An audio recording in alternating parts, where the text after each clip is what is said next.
నమస్తే, welcome to స్వతంత్ర. నేను మురళి. ముందుగా హెడ్లైన్స్ చూద్దాం. రాష్ట్ర గీతంగా జయమే తెలంగాణకు ఆమోదం. జూన్ 2న జాతికి అంకితం చేస్తామన్న సీఎం.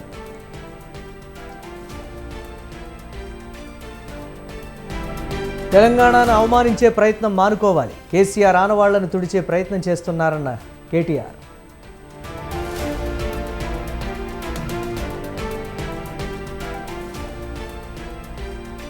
ఏపీలో కౌంటింగ్కు ముమ్మర ఏర్పాట్లు. అలజడులు సృష్టిస్తే జైలుకు పంపుతామన్న సీఈఓ.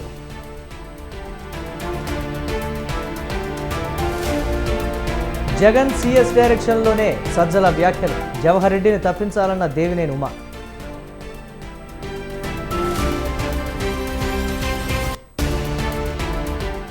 కన్యాకుమారిలో ప్రధాని పర్యటన. రాక్ మెమోరియల్ వద్ద మోదీ ధ్యానం.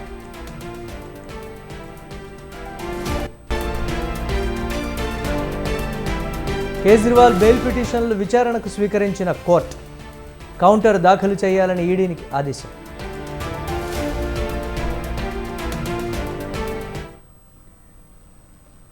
జై జై హే తెలంగాణ గేయాన్ని ప్రభుత్వం తెలంగాణ రాష్ట్ర గీతంగా ఆమోదించినట్లు ముఖ్యమంత్రి రేవంత్ రెడ్డి అన్నారు.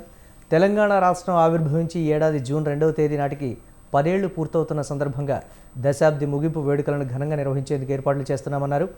అదే వేడుకల సందర్భంగా జయ జయ హే తెలంగాణ గీతాన్ని జాతికి అంకితం చేస్తామని చెప్పారు.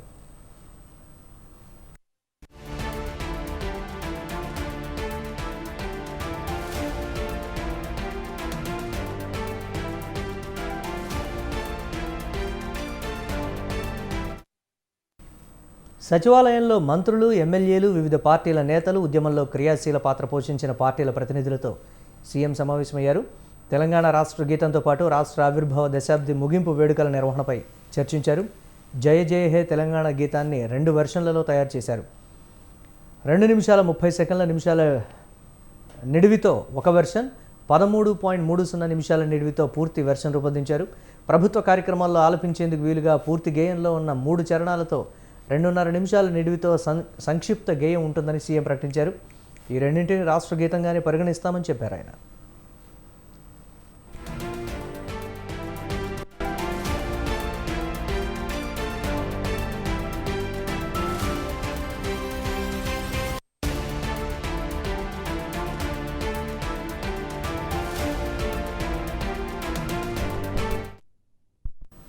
ఉద్యమ కాలంలో అందరినీ ఉర్రు తొలగించిన తెలంగాణ ఖ్యాతిని చాటిన ఈ గీతాన్ని భవిష్యత్తులో తరతరాలు పాడుకునేలా అందరి ఆమోదంతో రాష్ట్ర గీతంగా ఆమోదించినట్లు సీఎం రేవంత్ తెలిపారు. తెలంగాణ కవి, రచయిత అందశ్రీ 20 ఏళ్ల క్రితం రాసిన ఈ గీతాన్ని యథాతథంగా ఆమోదించినట్లు ప్రకటించారు. ఆస్కార్ అవార్డు గ్రహీత కీరవాణి సంగీతంతో పాటు స్వరాలు కూర్చారు.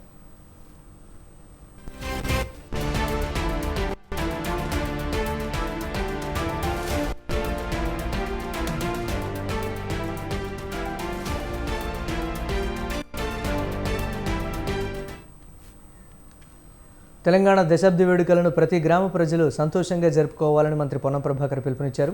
10 సంవత్సరాల తర్వాత ప్రజలు కోరుకున్న, ప్రజలు కాంక్షించిన తెలంగాణ ప్రభుత్వం ఏర్పడిందన్నారు. తెలంగాణ ఏర్పాటు దీర్ఘకాలిక ఆకాంక్ష నెరవేర్చిన సోనియా గాంధీకి ధన్యవాదాలు తెలిపారు. తెలంగాణ ఆవిర్భావ వేడుకలు ఘనంగా నిర్వహించాలని కాంగ్రెస్ పార్టీ పక్షాన, ప్రభుత్వం పక్షాన తెలంగాణ ప్రతి పౌరుడికి విజ్ఞప్తి చేస్తున్నారన్నారు. ప్రజలందరికీ తెలంగాణ ఆవిర్భావ దినోత్సవ శుభాకాంక్షలు తెలిపారు పొన్నం. తెలంగాణ ఏర్పాటు 10 సంవత్సరాలు పూర్తవుతున్న సందర్భంగా అందరికీ శుభాకాంక్షలు.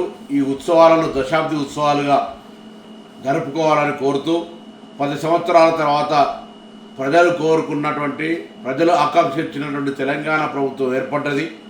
మీ ఆకాంక్షలకు అనుగుణంగా ఈ ప్రభుత్వం ముందుకు నడుస్తుందనేటువంటి మాట ఈ సందర్భంగా తెలియజేస్తూ, తెలంగాణ అమరవీరులందరికీ నివాళులు అర్పిస్తూ, తెలంగాణ వేడుకల్ని ప్రతి గ్రామాన ప్రతి ఒక్కరు కూడా సంతోషంగా జరుపుకోవాలని, తెలంగాణ ఏర్పాటు దీర్ఘకాలిక ఆకాంక్ష నెరవేర్చిన సోనియా గాంధీ గారికి ధన్యవాదాలు చెప్పాలని సందర్భంగా కోరుకుంటూ అందరికీ తెలంగాణ ఆవిర్భావ దినోత్సవం.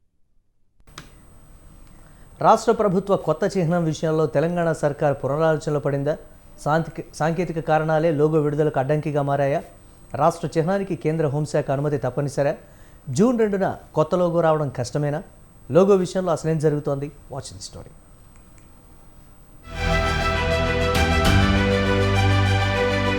కాంగ్రెస్ ప్రభుత్వం తెలంగాణకు కొత్త చిహ్నం రూపొందించాలని డిసైడ్ అయింది. ఇందుకు సంబంధించి కసరత్తు చేసి జూన్ 2న విడుదల చేస్తారని ప్రచారం జరిగింది. దాదాపు 200కు పైగా లోగోలను పరిశీలించి ఓ నిర్ణయం తీసుకుంది. జూన్ 2న చిహ్నం విడుదల ఉంటుందని కాంగ్రెస్ పెద్దలు తెలియజేశారు. అయితే కొన్ని సాంకేతిక ఇబ్బందుల వల్ల లోగో ఆవిష్కరణ ఆలస్యం కానుందని సమాచారం.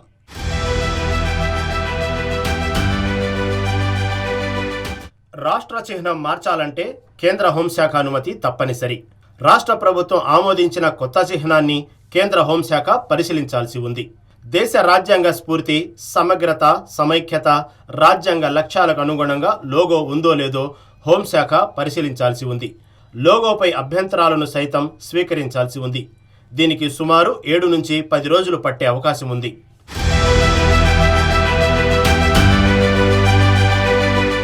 టీఎస్ నుంచి టీజీగా మార్చడానికే 10 రోజుల సమయం పట్టింది. అలాంటిది చిహ్నం మార్పులు చేర్పులు చేయడం, మరోవైపు విపక్షాల విమర్శలు చేసిన నేపథ్యంలో మరికొంత సమయం పట్టే అవకాశం ఉంది. దీంతో పాటు అవసరమైన మార్పులు చేర్పులను కేంద్రం సూచించే అవకాశాలున్నాయి. గతంలో కేసీఆర్ ప్రభుత్వం రూపొందించిన లోగోను కేంద్రం ఆమోదించడానికి ముందు కొన్ని సవరణలు సూచించింది. సవరణలు చేసిన తర్వాతే అధికారికంగా కేంద్రం గెజెట్ విడుదల చేసింది. అన్ని అంశాలపై క్లారిటీ ఉంటేనే లోగోకు కేంద్ర హోంశాఖ అనుమతి ఇస్తుంది. అయితే హోంశాఖ అనుమతి ఎప్పటిలోగా ఇస్తుంది అనేది స్పష్టత లేదు.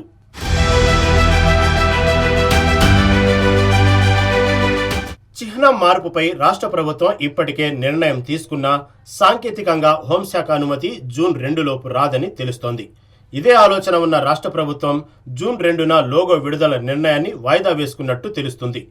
హడావుడిగా లోగోను రూపొందించి పబ్లిక్ డొమైన్లో పెట్టి విమర్శల పాలవడం కంటే కొంత ఆలస్యమైన విస్తృత రీతిలో అభిప్రాయ సేకరణ జరిపి కేంద్ర ఆమోదం అనంతరం లోగో విడుదల చేస్తే సమంజసంగా ఉంటుందనే అభిప్రాయానికి రాష్ట్ర కాంగ్రెస్ సర్కారు వచ్చినట్టు వార్తలు వినిపిస్తున్నాయి. కాంగ్రెస్ ప్రభుత్వం కుట్రపూరితంగా వ్యవహరిస్తోందని బీఆర్ఎస్ వర్కింగ్ ప్రెసిడెంట్ కేటీఆర్ ఆగ్రహం వ్యక్తం చేశారు. ఉద్దేశపూర్వకంగానే కాంగ్రెస్ సర్కారు తెలంగాణ చిహ్నం మారుస్తోందన్నారు. ఇందుకు నిరసనగా హైదరాబాద్లోని చార్మినార్ దగ్గర బీఆర్ఎస్ నిర్వహించిన నిరసన కార్యక్రమంలో పాల్గొన్న కేటీఆర్ కాంగ్రెస్ సర్కార్పై ఫైర్ అయ్యారు. హైదరాబాద్ అంటే అందరికీ గుర్తొచ్చేది చార్మినార్ అని, కాకతీయ కళాతోరణం చార్మినార్ను తొలగించడం అనేది మూర్ఖత్వపు నిర్ణయమని కేటీఆర్ ఆగ్రహం వ్యక్తం చేశారు. కేసీఆర్ ఆనవాళ్లను తుడిచే ప్రయత్నం చేస్తే తెలంగాణవాదులు బుద్ధి చెప్తారని హెచ్చరించారు. తెలంగాణను అవమానించే ప్రయత్నం మానుకోవాలని సీఎం రేవంత్ రెడ్డికి సూచించారు. కేసీఆర్ చేసిన ప్రతిదాన్ని నేను ఉల్టా చేస్తా, కేసీఆర్ చేసిన దానికి ఆయన ఆనవాళ్లు తుడిచేదానికి చేస్తాను ఆయన అనుకుంటే నేను రేవంత్ రెడ్డికి చెప్పేది ఒకటే, మీకు తెలంగాణ పోరాటం గురించి తెలియదు, తెలంగాణ సంస్కృతి గురించి తెలియదు. ఒక అదృష్టవశాత్తు టైం బాగుండి ముఖ్యమంత్రి అయినారు మీరు. కానీ ఈ రకంగా తెలంగాణను అవమానించే ప్రయత్నం చేస్తే తప్పకుండా తెలంగాణ వాదులు, తెలంగాణ బిడ్డలు మీకు నిరసన చెప్తారు. 100కు 100% ఇది ఆమోదయోగ్యమైన నిర్ణయం కాదు, ప్రజలకు అనుకూలంగా ఉండే నిర్ణయం కాదు. చేయగలిగితే మంచి చేయండి తప్ప ఇలాంటి అవమానించే పనులు చేయదు. హైదరాబాద్ जो है तेलंगाना की शान है और हैदराबाद जो तेलंगाना की शान है उसकी पहचान चार मीनार है. ना सिर्फ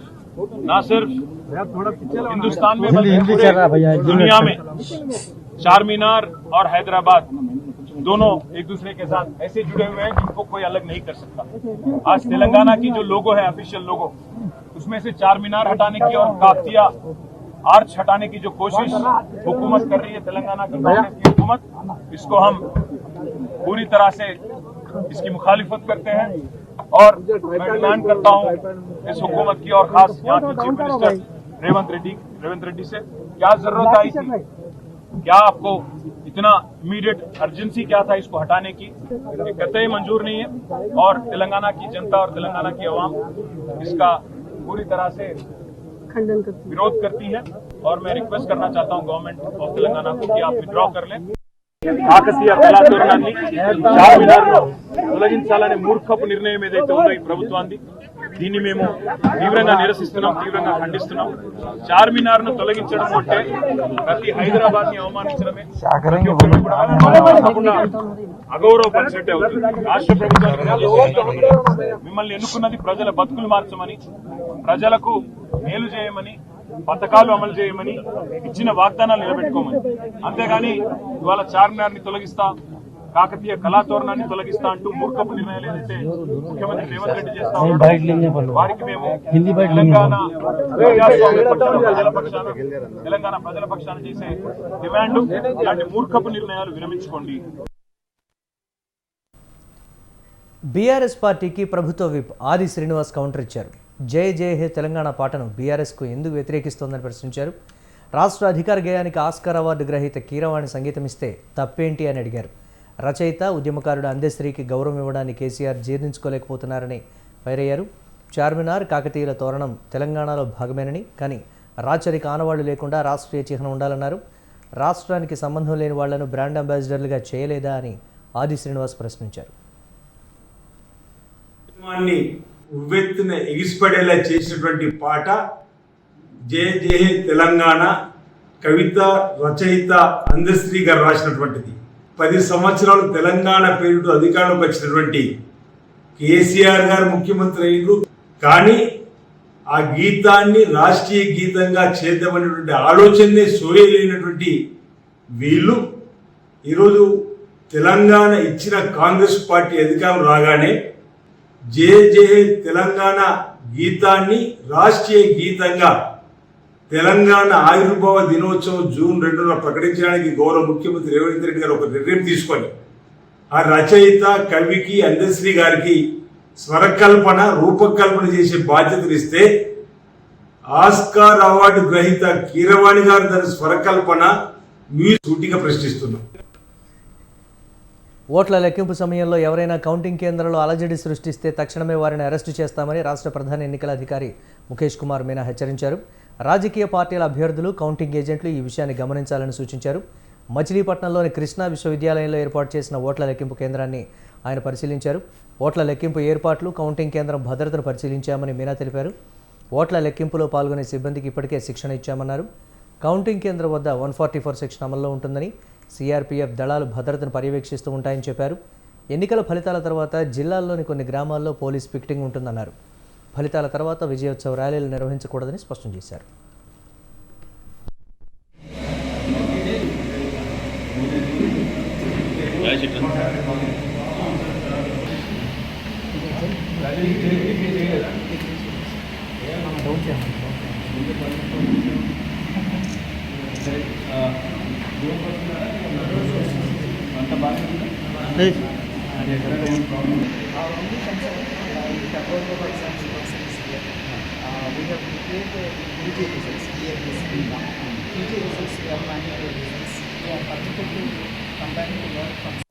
మచిలీపట్నంలో కృష్ణా డిస్ట్రిక్ట్ సంబంధించి స్ట్రాంగ్ రూమ్స్ 7 కాన్స్టిట్యున్సీస్ ఉన్నాయి. ఇక్కడ స్ట్రాంగ్ రూమ్స్ తర్వాత కౌంటింగ్ సెంటర్ ఇన్స్పెక్షన్ కోసం వచ్చాము. బేసికలీ 2 రకాల ఇష్యూ చూడడానికి రావడం జరిగింది. ఒకటి, రేపు 4th ఉన్న కౌంటింగ్ సంబంధించి అన్ని ఇన్ఫ్రాస్ట్రక్చర్, ఇంటర్నెట్ సౌకర్యాలు, బ్యారికేడింగ్, మూమెంట్ ఫ్లో అన్నీ సరిగ్గా చేయడం జరిగిందా లేదా. సెకండ్, సెక్యూరిటీ విషయంలో what type of arrangements are here. So ఈరోజు అన్ని చూసిన తర్వాత ఆల్ టేబుల్స్ అన్ని ప్రతి కాన్స్టిట్యున్సీలో 14 టేబుల్స్ పెట్టడం జరిగింది. All halls are properly now prepared. So on that day of counting లోపల హాల్లో ఎవరైనా ఏమైనా డిస్టర్బెన్స్ చేయడానికి ప్రయత్నం చేస్తే ఇమీడియట్గా అరెస్ట్ చేసేసి జైలుకి పంపించడం జరుగుతుంది. బయట కూడా ఆ రోజు పూర్తిగా 144 సెక్షన్ ఉంటుంది, అంటే around this counting area. Plus ఆ రోజు ఎవరు కూడా ఏ ప్రొసెషన్, ఏ సెలబ్రేషన్ ఏం చేయకూడదు. ఆల్రెడీ కలెక్టర్ గారు కూడా ఇన్స్ట్రక్షన్ ఇవ్వడం. ఏపీ ఎన్నికల కౌంటింగ్ రోజున ఆందోళనలు ప్రేరేపించేలా వైసీపీ నేత సజ్జల రామకృష్ణారెడ్డి వ్యాఖ్యలు చేశారని మాజీ మంత్రి దేవినేని ఉమా అన్నారు. వైసీపీ ఏజెంట్ల సమావేశంలో ఎన్నికల ప్రవర్తన నియమాలను ఉల్లంఘించి కౌంటింగ్ ప్రక్రియకు భంగం కలిగించేలా సజ్జల మాట్లాడారని మండిపడ్డారు. సజ్జల రామకృష్ణారెడ్డిపై వెంటనే క్రిమినల్ బెదిరింపు చర్యలు తీసుకోవాలని ఎన్నికల సంఘానికి కంప్లైంట్ చేశారు. కౌంటింగ్ ప్రక్రియకు ముందు సజ్జల రామకృష్ణారెడ్డి చేసిన తీవ్రమైన నేరంగా పరిగణించాలని కోరారు. కౌంటింగ్ ఏజెంట్లను ప్రేరేపించడం ద్వారా మోడల్ ప్రవర్తన నియమావళిని సజ్జల ఉల్లంఘించారని చెప్పారు. మీడియాలో గత 24 గంటలుగా వైరల్ అవుతూ ఉంది సోషల్ మీడియాలో. ఎన్నికల సంఘం ఇమీడియట్గా క్రిమినల్ కేసు బుక్ చేసి అరెస్ట్ చేయాలని డిమాండ్ చేస్తూ ఉన్నాను. రూల్స్ కాదేమని వెనక తగ్గేవాళ్ళు ఏజెంట్లు కావద్దు, మనమేమి రూల్స్ ఫాలో అవడానికి అక్కడికి వెళ్ళట్లేదు. అంటే నిబంధనలు నియమాలు పాటించేవాళ్ళు ఎన్నికల కౌంటింగ్ ప్రక్రియకి వెళ్ళొద్దు. తెలుగుదేశం జనసేన కౌంటింగ్ ఏజెంట్ల మీద తిరగబడేవాళ్ళు దెబ్బలాడేవాళ్ళు మాత్రమే కౌంటింగ్కి వెళ్ళాలని సజ్జల రామకృష్ణారెడ్డి చెప్తా ఉన్నాడంటే ఇతనికి చట్టం పట్ల ఎలక్షన్ కమిషన్ నిబంధనల పట్ల ఏ మాత్రం గౌరవం ఉందో అర్థమవుతా ఉంది. ఇటువంటి చట్ట విరోధుల్ని, ఇటువంటి చట్టాన్ని అతిక్రమించే వాళ్ళని ఇమీడియట్గా అరెస్ట్ చేయాలని డిమాండ్ చేస్తా ఉన్నా. మిస్టర్ సజ్జల రామకృష్ణారెడ్డి నోరు అదుపులో పెట్టుకో. అదుపు లేకుండా అచ్చోసిన ఆంబోతులాగా ఓటమి భయంతో ఓడిపోతున్నాం అని తెలిసి ఈ కుట్రలో కుతంత్రాలకి తెరలేపారు. మీ ఆటల సాగనివ్వరం. చాలా పకడ్బందీగా కౌంటింగ్ ప్రక్రియ దగ్గర చర్యలు తీసుకోవాలని. నకిలీ విత్తనాలు అమ్ముతున్న వారిపై కఠిన చర్యలు తీసుకోవాలని వ్యవసాయ శాఖ మంత్రి తుమ్మల నాగేశ్వరరావు ఆదేశించారు. సచివాలయంలో వ్యవసాయ శాఖ అధికారులతో పత్తి విత్తనాల సరఫరా లభ్యతపై మంత్రి సమీక్షించారు. జిల్లాల వారీగా 68,16,967 వివిధ కంపెనీల పత్తి విత్తన ప్యాకెట్లు అందుబాటులో ఉన్నాయని తెలిపారు. మిగతా ప్యాకెట్లు కూడా జూన్ 5 కల్లా జిల్లాలకు చేరే విధంగా చర్యలు తీసుకోవాలని మంత్రి తుమ్మల ఆదేశించారు. అన్ని జిల్లాల్లో అవసరం మేరకు పత్తి, జీలుగ విత్తనాలు పంపిణీ చేసినందున జిల్లా కలెక్టర్లు అవి రైతులకు సక్రమంగా చేరే విధంగా అన్ని చర్యలు చేపట్టాలన్నారు.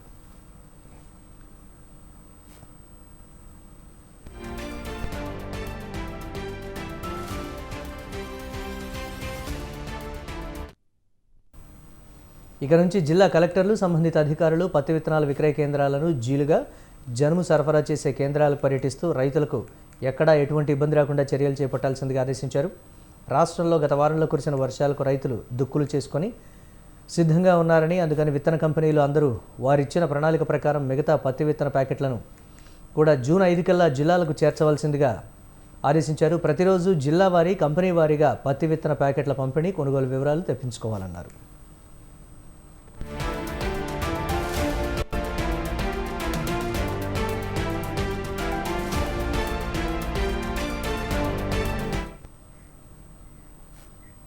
ఆదిలాబాద్ జిల్లాలో అన్నదాత అవస్థలు పడుతున్నారు. మండు టెండలో గంటల తరబడి రోజుల కొద్దీ క్యూ లైన్లో పడిగాపులు కాసిన విత్తనాలు దొరకని పరిస్థితులు అల్లాడిపోతున్నారు. దీంతో కడుపు మండి కన్నెర చేస్తున్నారు.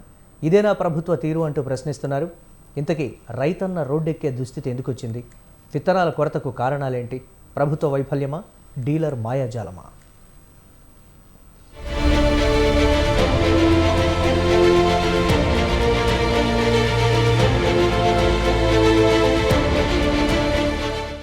దేశానికి అన్నం పెట్టే అన్నదాత అవస్థలు పడుతున్నాడు. ఖరీఫ్ సీజన్ ప్రారంభం కావడంతో విత్తనాలపై దృష్టి సారించిన రైతన్నకు సీడ్ కొరత కంటతడి పెట్టిస్తోంది. మండుటెండలో రోజులు గడిచే కొద్దీ పడిగాపులు కాసిన విత్తనాలు దొరకని పరిస్థితితో ఆందోళన బాట పడుతున్నారు. ముఖ్యంగా పత్తి విత్తన విక్రయాల్లో డీలర్ల మాయాజాలంతో అన్నదాతకు కష్టాలు తప్పడం లేదు. కొన్ని విత్తనాలకు కృత్రిమ డిమాండ్ సృష్టించడంతో అన్నదాతలు వాటి కోసమే బారులు తీరి పడిగాపులు కాస్తున్నారు. అందకపోవడంతో రోడ్డెక్కి నిరసనకు దిగుతున్నారు.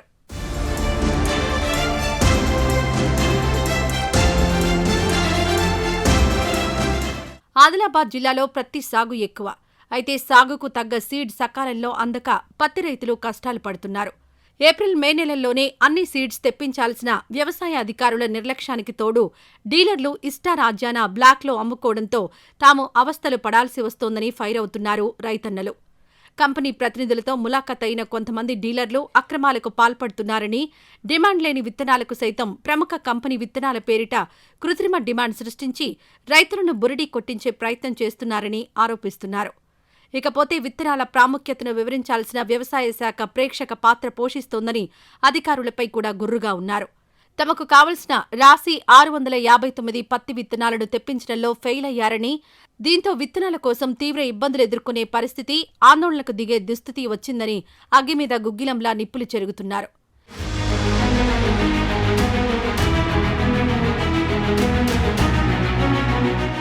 ఇక అధిక దిగుబడి కారణంగా రైతులు రాశి 659 విత్తనాన్నే కోరుకుంటున్నారు.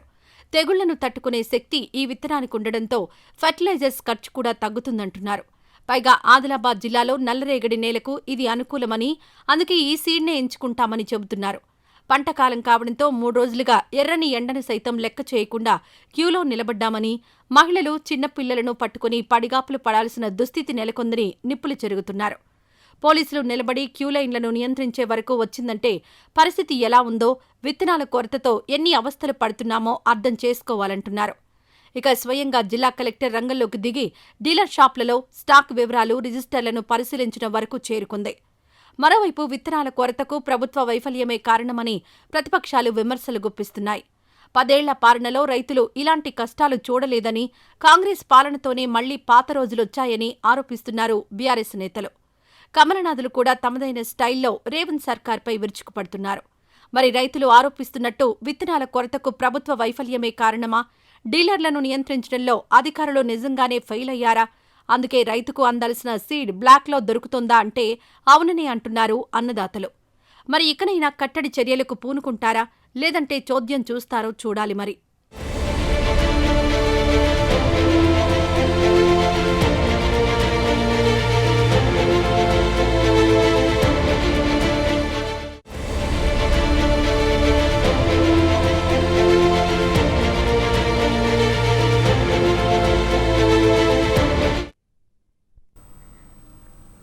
జూన్ 1న జరిగే లోక్సభ ఎన్నికల 7వ దశ పోలింగ్కు ముందు ప్రధాని నరేంద్ర మోదీ వారణాసి ఓటర్లను ఉద్దేశించి మాట్లాడారు. తన దృష్టిలో కాశీనగరం భక్తి, శక్తి, వియోగానికి ప్రతీక అని అన్నారు. ప్రపంచానికి సాంస్కృతిక రాజధానిగా చెప్పారు. కాశీ ప్రతినిధిగా బాబా విశ్వనాథ్తో పాటు కాశీవాసుల ఆశీస్సులు కోరుతున్నానని చెప్పారు. ఈసారి కాశీ ఎన్నికలు నవకాశీ ఏర్పాటు కోసమే కాదని అభివృద్ధి చెందిన భారత ఆవిష్కరణకు కీలకమని అన్నారు. జూన్ 1న కాశీ ప్రజలు కొత్త రికార్డును నెలకొల్పాలని కోరారు. महादेव काशी के हमारे परिवार के लोगन के हमार प्रणाम। लोकसभा चुनाव के मतदान के दिन आ ही गईल हो। हमरे लिए काशी भक्ति, शक्ति और विरक्ति का नगरी हो। ई विश्व का सांस्कृतिक राजधानी हो। संगीत और शास्त्रार्थ की धरती हो। ये नगरी का प्रतिनिधि होना बस बाबा विश्वनाथ के असीम कृपा से काशी के लोगन के एक 2024 లోక్సభ ఎన్నికలు చివరి ఘట్టానికి రంగం సిద్ధమైంది. ఒక పక్క జూన్ 1న 7వ దశ పోలింగ్కి ఏర్పాట్లు పూర్తి కాగా మరోపక్క జూన్ 4న ఓట్ల లెక్కింపులకు ఏర్పాట్లు ముమ్మరంగా సాగుతున్నాయి. జూన్ 1న మొత్తం 57 నియోజకవర్గాల్లో పోలింగ్ జరగనుంది. దీంతో లోక్సభలోని మొత్తం 543 నియోజకవర్గాలకు ఎన్నికలు పూర్తి కానున్నాయి. జూన్ 4న ఓట్ల లెక్కింపు ఫలితాల కోసం దేశ ప్రజలంతా ఉత్కంఠతతో ఎదురుచూస్తున్నారు.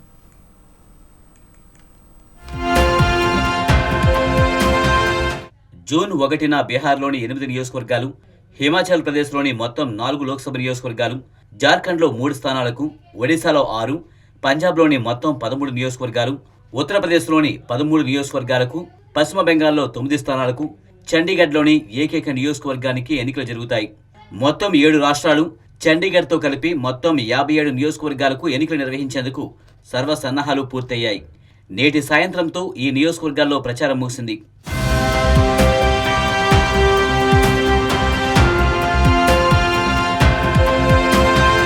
ప్రధాని నరేంద్ర మోదీ పోటీ చేస్తున్న వారణాసితో సహా ఉత్తరప్రదేశ్లోని 13 నియోజకవర్గాలకు జూన్ 1న 7వ విడతలో ఎన్నికలు జరుగుతుండడం విశేషం. వారణాసిలో 2014 నుంచి మోదీ హవా కొనసాగుతుంది. ఇక గోరఖ్పూర్ ముఖ్యమంత్రి యోగి ఆదిత్యనాథ్ సొంత ఊరు. 2014, 2019లో వరుసగా ఇక్కడ బీజేపీని నెగ్గింది. నటుడు, సిట్టింగ్ ఎంపీ రవికిషన్ మళ్లీ పోటీ చేస్తున్నారు. గౌతమ బుద్ధుడు మహాపరినిర్వాణం పొందిన స్థలం కుషీనగర్. ఇక్కడ బీజేపీకి 2 టర్ములు తిరుగులేదు. బలియా నియోజకవర్గం నుంచి మాజీ ప్రధాని చంద్రశేఖర్ కుమారుడు నీరజ్ శేఖర్ బీజేపీ నుంచి పోటీ చేస్తున్నారు. ఆయన 2 సార్లు ఇక్కడి నుంచి పోటీ చేశారు. మరో టర్మ్కు సిద్ధమవుతున్నారు. బీజేపీతో ఇండియా కూటమి నుంచి అఖిలేష్ యాదవ్, సమాజ్వాదీ పార్టీ, కాంగ్రెస్ కూటమిగా పోటీ చేస్తున్నాయి. మాయావతి బీఎస్పీ మరో కీలక పోటీదారుగా ఉంది.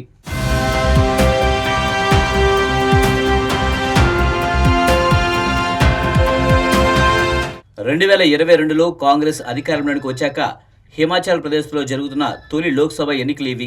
సిమ్లా, మండి, కాంగ్డా, హమీర్పూర్ మొత్తం 4 స్థానాలకు జూన్ 1న ఎన్నికలు జరుగుతాయి. హిమాచల్ ప్రదేశ్ రాజధాని సిమ్లా నుంచి మాజీ ముఖ్యమంత్రి వీరభద్ర సింగ్ కుమారుడు విక్రమాదిత్య సింగ్ పోటీ చేస్తుంటే సినీ నటి కంగనా రనౌత్ను బీజేపీ రంగంలోకి దించి ఆమె గ్లామర్ను మోదీ చరిష్మాకు వినియోగించుకుని విజయం సాధించాలని ఆ పార్టీ భావిస్తుంది. ఇక కేంద్ర మంత్రి అనురాగ్ ఠాకూర్ 2009 నుంచి హ్యాట్రిక్ విజయం సాధించిన హమీర్పూర్ నియోజకవర్గం నుంచి మళ్లీ మరోసారి పోటీకి దిగుతున్నారు. కంగ్దా నుంచి కేంద్ర మాజీ మంత్రి కాంగ్రెస్ సీనియర్ నాయకుడు ఆనంద్ శర్మ పోటీ పడుతున్నారు. హిమాచల్ ప్రదేశ్లో చాలా మంది సైన్యంలో సేవలు అందిస్తారు. అగ్నివీర్ పథకంతో చాలా మంది సైన్యంలో చేరాలనుకునే యువకులు అసంతృప్తిలో ఉన్నారు. బీజేపీకి అదో మైనస్ పాయింట్ కావచ్చు. కాంగ్రెస్ ప్రభుత్వం అమలు చేస్తున్న పథకాలు ఆ పార్టీకి ఓట్లు కురిపించవచ్చు.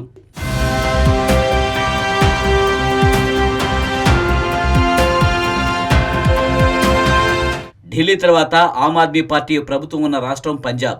ఆమ్ ఆద్మీ పార్టీ సర్కార్ ఏర్పడిన తర్వాత లోక్సభ ఎన్నికలేవి. జూన్ 1న జరిగే ఎన్నికల్లో 13 లోక్సభ నియోజకవర్గాలకు ఎన్నికలు జరగనున్నాయి. ఇండియా కూటమిలో భాగస్వాములు అయిన పంజాబ్లో ఆమ్ ఆద్మీ, కాంగ్రెస్ విడిగా పోటీ చేస్తున్నాయి. దీంతో బీజేపీ, కాంగ్రెస్, ఆమ్ ఆద్మీ పార్టీ, శిరోమణి అకాలీ దళ్ మధ్య చతుర్ముఖ పోటీలు జరుగుతున్నాయి. 2019లో మొత్తం 13 నియోజకవర్గాల్లో కాంగ్రెస్ 8 స్థానాల్లో విజయం సాధిస్తే మిగతా స్థానాలను బీజేపీ, శిరోమణి అకాలీ దళ్, ఆప్ గెలుచుకున్నాయి. మాజీ ముఖ్యమంత్రి అమరీందర్ సింగ్ భార్య ప్రణీత్ కౌర్ బీజేపీ తరపున పాటియాలా నుంచి పోటీ చేస్తున్నారు. ఒకప్పుడు దివంగత అరుణ్ జైట్లీ పోటీ చేస్తున్న అమృతసర్ నుంచి బీజేపీ గతంలో అమెరికాలో రాయబారిగా పనిచేసిన తరంజిత్ సింగ్ సంధూను అభ్యర్థిగా నిలిపింది. చండీగఢ్లో కాంగ్రెస్ సీనియర్ నాయకుడు మనీష్ తివారీ బీజేపీ తరపున సంజయ్ టాండన్ పోటీ పడుతున్నారు. గతంలో పోటీ చేసిన నటి కిరణ్ ఖేర్ను తప్పించి గతంలో ఛత్తీస్గఢ్ మాజీ గవర్నర్ బలరాంజీ దాస్ టండన్ కుమారుడికి బీజేపీ టికెట్ ఇచ్చింది. సైన్యంలో సిక్కులు కీలకం. ప్రత్యేక సిక్ రెజిమెంటే ఉంది. ఇక్కడ నుంచి సైన్యంలో చేరేవారు ఎక్కువ. మోదీ సర్కార్ తెచ్చిన అగ్నిపథ్ స్కీమ్ను యువత వ్యతిరేకిస్తున్నారు. అది ఎన్నికల ఫలితాలపై ప్రభావం చూపవచ్చు.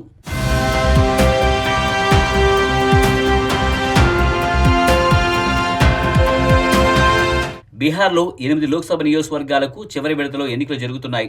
8 చోట్ల 134 మంది అభ్యర్థులు రంగంలో ఉన్నారు. జేడీయూతో బీజేపీ తాజాగా జరుగుతున్న ఎన్నికలు కావడంతో ఈ ఎన్నికలు బీజేపీ, జేడీయూ కూటమికి ప్రతిష్టాత్మకమైనవి. ఎన్డీఏ, ఇండియా కూటమి మధ్య కీలక పోరు. బీహార్లో పోటీ చేస్తున్న ప్రముఖుల్లో కేంద్ర మాజీ మంత్రి రవిశంకర్ ప్రసాద్, మాజీ ముఖ్యమంత్రి లాలూ ప్రసాద్ యాదవ్ కుమార్తె మీసా భారతి, మాజీ స్పీకర్ మీరా కుమార్ కుమారుడు దివంగత డిప్యూటీ ప్రధాని బాబు జగజ్జీవన్ రావు మనవడైన అన్షుల్ అభిజిత్ ఉన్నారు.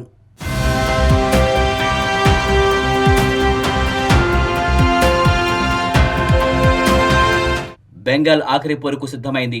జూన్ 1న 9 రాష్ట్రాలకు పశ్చిమ బెంగాల్లో పోలింగ్ జరుగుతుంది. 2019లో ఈ స్థానాలను తృణమూల్ కాంగ్రెస్ మొత్తం గెలుచుకోవడం విశేషం. తృణమూల్, బీజేపీ మధ్య తీవ్ర వివాదాలతో సాగిన ఎన్నికలు 7వ విడతలో పూర్తవుతాయి.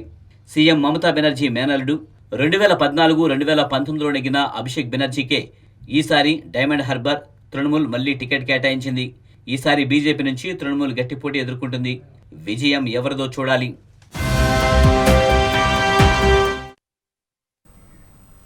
ఇవి ఇప్పటి వరకున్న అప్డేట్స్. కీప్ వాచింగ్ స్వతంత్ర.